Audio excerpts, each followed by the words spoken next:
Our top wine, the Omaka Chardonnay, is made from our own vineyard up in the Omaka Valley, and it's got pretty amazing soil types. They're very low vigour, and for some reason, we're not too sure, we're not looking either, it's very slow to ferment.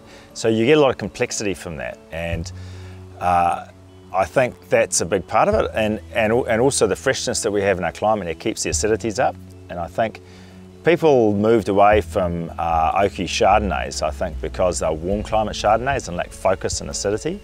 And I think the one thing we have is a real focus. Even though it's a very powerful, very oaky Chardonnay, it doesn't seem out of balance.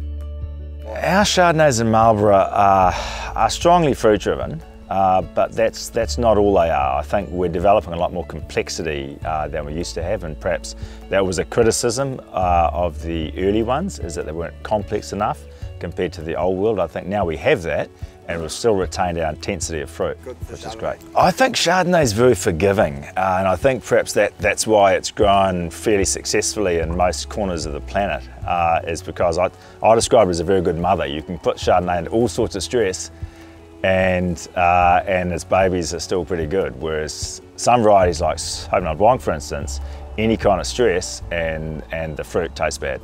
So I think it is quite forgiving. We tend to get very good results off the southern valleys, those less vigorous soil types.